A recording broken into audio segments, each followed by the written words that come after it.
क्या आपको याद है कोयटा ग्लैडिएटर्स अपना आखिरी मैच कब हारा था? नहीं यार, मैं बताता हूं आपको। 18 अप्रैल 2025 को कोयटा ने अपना आखिरी मैच हारा था, यानी एक महीने पहले। और आज के दिन भी एक क्लिनिकल परफॉर्मेंस के बाद कोयटा ने अपनी सीट बुक कर लिए इन द पीएसएल फाइनल। क्या जबरदस्त परफॉर्मेंस रही कोयटा ग्लैडिएटर्स की, and all round performance. Bowlers, batsman और फिर स्पिनर्स ने शानदार जादू चलाया। बात करते हैं इस मैच की सऊद शकील की कैप्टनसी की और कोयटा ग्लैडिएटर्स की शानदार परफॉर्मेंस की। आइए इस वीडियो में। Hello everyone, welcome back to pitch reports. और मैच जब शुरू हुआ था तो बहुत उत्साह आया था क्योंकि ख्वाजा नाफे को ड्रॉप कर दिया गया था कोयटा ग्लैडिएटर्स की जानिब से। एंड अगेन मैं बार बार यही कहूँगा, भले जितने क्लिनिकल हो जाएं कोयटा वाले इस टूर्नामेंट में, लेकिन इस टूर्नामेंट से पाकिस्तान क्रिकेट को कोई फ़ायदा नहीं है। इस कोयटा की परफॉर्मेंस से पाकिस्तान क्रिकेट को कोई फ़ायदा नहीं है, क्योंकि इस कोयटा की टीम ने कोई बाहर या कोई नया लड़का प्रोड्यूस नहीं किया है इस टूर्नामेंट में पाकिस्तान के लिए। कर सकते थे अगर पूरा मौका देते ख्वाजा नाफी जैसे बैट्समैन को, अगर पूरा मौका देते हसीबुल्लाह को, लेकिन नहीं दिया क्योंकि they have to accommodate their opener, they have to accommodate their captain. Saud Shakeel ने ओपन ही करनी थी because he was captain, he can not bench himself. तो आज उन्होंने ख्वाजा नाफी की बल्ली चढ़ा दी। जैसे मैंने पिछले मैच में भी ये बात की थी, ख्वाजा नाफी ही वो बंदा होगा जो बाहर होगा, या तो फिर अविष्का फर्नांडो होगा। तो ख्वाजा नाफी को बेहतर समझा क्योंकि अविष्का बाहर से बुलाया उन्होंने, तो उसको तो खिलाना ही था, उसको तो इज्जत देनी थी। सो उन्होंने ख्वाजा नाफी को अगेन बाहर किया। सो जितनी भी क्लिनिकल परफॉर्मेंस या इवन जीत भी जाए कोयटा ग्लैडिएटर टूर्नामेंट, लेकिन इससे पाकिस्तान क्रिकेट को टकेगा एक फायदा नहीं दिया है कोयटा ने इस साल टूर्नामेंट में। खैर, अब बात करते हैं मैच की। तो टॉस जीत के पहले बैटिंग की, एक अच्छा फैसला, क्योंकि हम हमेशा यही सुनते हैं, runs on the board, runs on the board. हर बड़ा प्लेयर यही बोलता है कि बड़े मैच में रन्स ऑन द बोर्ड की कितनी इंपॉर्टेंस है। और आज कोयटा ने मैच जीता ही इसी वजह से कि उन्होंने 200 प्लस लगाया। बैटिंग करने आते हैं तो yet another failure for Saud Shakeel, लेकिन फिन एलन और राइली रूसो वो मतलब छोटे छोटे कैमियोज हैं उनकी, छोटी छोटी इनिंग्स है। राइली की तो बहुत छोटी इनिंग्स है, लेकिन उस इनिंग्स में भी मेक श्योर हुआ है कि वो जो मोमेंटम टीम को देना है वो कहीं टूटे नहीं। मोमेंटम दिया है पूरा राइली रूसो ने कोयटा ग्लैडिएटर्स को इन द पावर प्ले। अगर आप 6 ओवर में 70 करते हैं और इवन 3 आउट भी होते हैं, आपने अपना गोल अचीव कर लिया है with in the power play. और यही हमने देखा कि 6 ओवर में 70 रन थे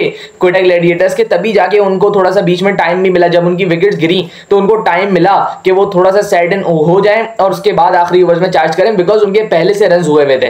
सो ये फायदा होता है जब आप पावर प्ले कैपिटलाइज करते हैं। बहुत क्रेडिट देना पड़ेगा Rilee Rossouw and Finn Allen को, जिस तरीके से उन्होंने पावर प्ले कैपिटलाइज किया।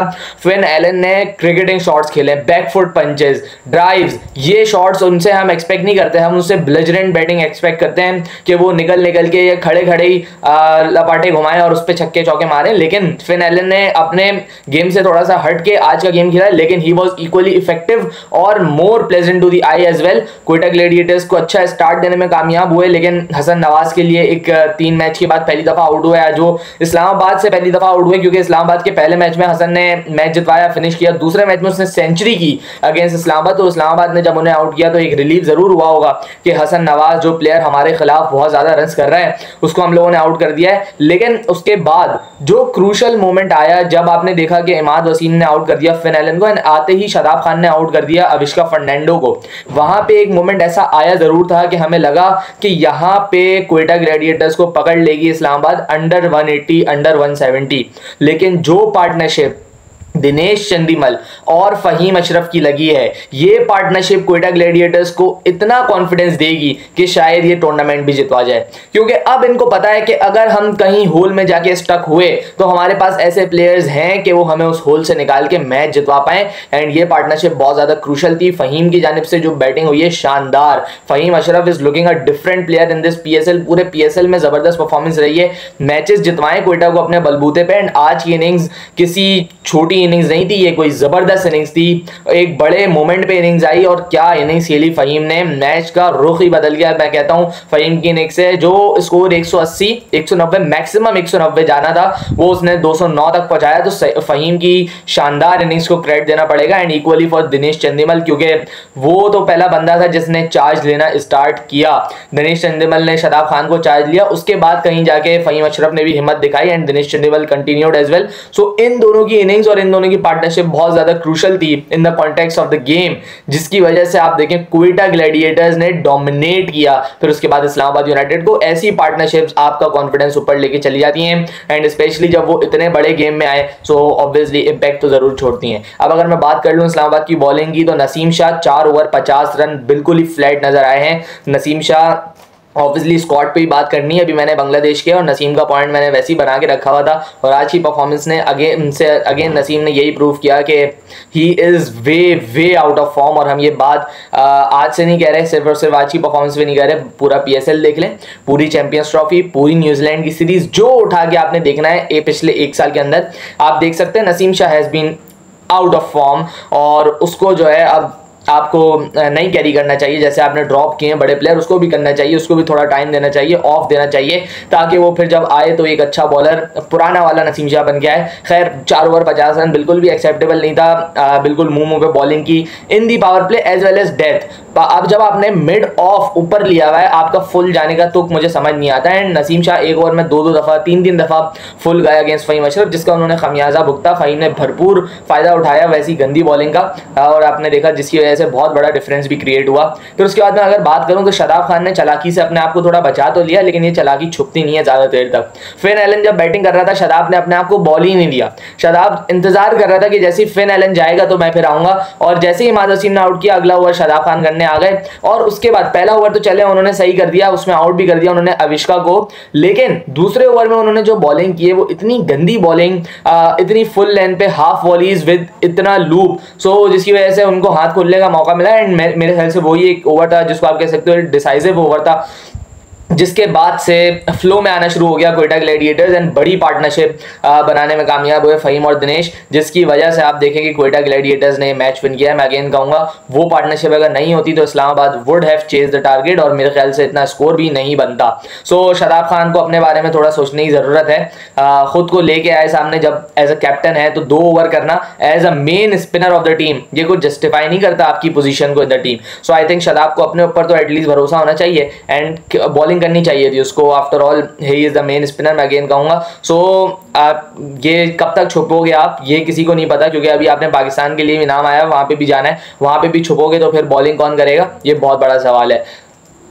खैर क्वेटा ग्लैडिएटर्स ने कैपिटलाइज किया एंड एक अच्छा और एक बड़ा स्कोर बिल्ड करने में कामयाब हो गए, जिसकी वजह से इस्लामाबाद यूनाइटेड को अंडर प्रेशर लिया गया। फिर अगर मैं बात कर लूँ इस्लामाबाद यूनाइटेड की बैटिंग की, तो एलेक्स हेल्स आज फेल हो गए, एंड वो बहुत बड़ा रिलीफ था क्वेटा के लिए। फ़हीम ने अगेन आउट किया एलेक्स को, जिन बॉल पे एलेक्स हेल्स पिछले मैच में बहुत जोर से शॉट्स मार रहे थे, उसी बॉल के या उसी तरीके की बॉल पे एलेक्स ने आज थर्ड मैन की तरफ गाइड करने की कोशिश की एंड चॉप डाउन हो गए, जो एक बहुत बड़ा विकेट था क्वेटा ग्लैडिएटर्स के लिए टू स्टैम्प देयर वे या stamp their authority on to the game. जिसके बाद फरहान और रसी वेंडरसन की जो पार्टनरशिप थी, मेरे ख्याल से वो पार्टनरशिप अगर कहीं ना कहीं 3-4 ओवर लंबी जाती तो वो पार्टनरशिप क्वेटा ग्लैडिएटर से मैच दूर ले जाती, क्योंकि फरहान जिस तरीके की फॉर्म में थे, फरहान ने नहीं छोड़ना था। और ये कितनी अच्छी बैटिंग की साहबजादा फरहान ने हम सबको दिखा। उन्होंने शुरू में थोड़ा सा टाइम लिया एंड देन उसके बाद जब उन्होंने खेलना शुरू किया तेज, तो फिर वो रुक नहीं रहे थे, वो और गंदी बॉल पे आउट हुआ है फरहान। मैं आगे नहीं कहूँगा, एक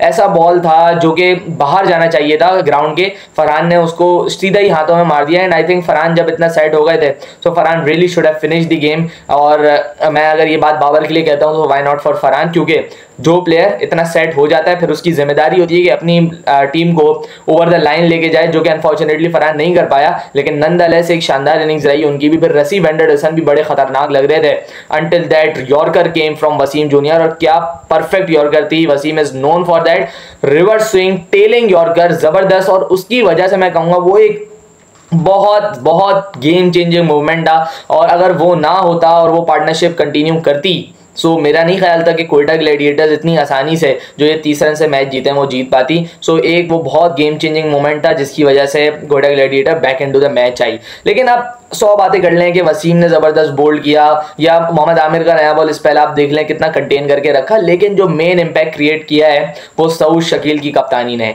आप लाख इख्तलाफात कर सकते हैं सऊद शकील की बैटिंग से, लेकिन आप कप्तानी की अगर बात करें तो टॉप नॉच। जिस तरीके से उसने स्पिनर्स को यूटिलाइज किया है with in the 20 over, overs, कब अबरार ने ओवर किया हमें तो पता भी नहीं चला, अबरार के 4 ओवर खत्म हो गए, अबरार 4 ओवर 27 रन 1 विकेट। जिस तरीके से यूटिलाइज किया है ना अबरार को और उस्मान तारिक को, ये बहुत आउटस्टैंडिंग है। मेरे ख्याल से ये जबरदस्त कैप्टनसी है सऊद की, एंड ओवर दिस सीजन हमें लगा है कि सऊद बहुत अच्छी लीड कर रहे हैं टीम को। सो कप्तान तो बड़ा शानदार है सऊद शकील, इसमें कोई डाउट नहीं है। अंडर सरफराज अहमद खेले हुए भी हैं और फिर उसी रिजीम में से ग्रो हुए हैं, सो ऑब्वियसली वो स्किल्स वो सारी चीज़ें तो होनी ही हैं उनमें। और मेरे ख्याल से ज़बरदस्त कप्तानी की है, बहुत अच्छा लीड किया है टीम को। तभी आप देखें कि 6 मैचेस वो लगातार जीते with before the playoffs, and आज का मैच भी जीत के अपनी पोजीशन पक्की की, यानी 7 मैचेस लगातार कोई आम बात नहीं है। भले आप दुनिया की कितनी भी अच्छी टीम बना ले, लेकिन अगर आपको मैचेस जीतने तो आपके कप्तान को एक ज़बरदस्त फैसले अच्छे वक्त पे अच्छे मोमेंट्स पे फैसले लेना ज़रूरी होता है, और वही सऊद हमें करता हुआ दिख रहा है